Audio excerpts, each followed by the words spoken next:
செவ்வாய் தோஷ பரிகாரங்கள். செவ்வாய் கிழமைகளில் முருகன் மற்றும் முருகனின் அம்சம் கொண்ட அங்காரனையும் வழிபட்டு வந்தால் செவ்வாயின் தாக்கம் குறையும்.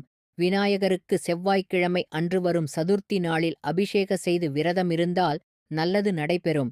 இவ்வாறு செவ்வாய்க்கிழமைகள் விரதம் இருக்க வேண்டும். செவ்வாய்க்கிழமையில் வரும் மிருகசீரிடம் நட்சத்திரத்தில் துவரை தானம் செய்தால் செவ்வாயின் தாக்கம் குறையும். செவ்வாய் தோஷம் உள்ளவர்கள் செவ்வாய் காயத்ரி மந்திரம், தியான மந்திரம், சூரிய கவசம் போன்றவற்றை சொல்லி கடவுளை மனமுருகி வழிபட்டு வந்தால் தோஷம் விலகும்.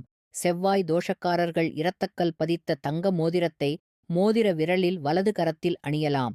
முருகனுக்கு சிவப்பு மலர்கள் கொண்டு அர்ச்சனை செய்து வழிபட்டால் தோஷம் விரைவில் நீங்கிவிடும். நவகிரகத்தில் உள்ள செவ்வாய் கிரகத்திற்கு 27 செவ்வாய்க்கிழமைகள் நெய்விளக்கு ஏற்றி வந்தால் செவ்வாய் தோஷம் விலகும். நவகிரக செவ்வாய்க்கு பிறந்த தேதி அல்லது கிழமைகளில் அர்ச்சனை செய்வதால் நன்மை உண்டாகும். இதுபோன்ற பரிகாரங்களை செய்வதன் மூலம் செவ்வாய் தோஷம் விலகி வாழ்க்கை செழிப்பாகும்.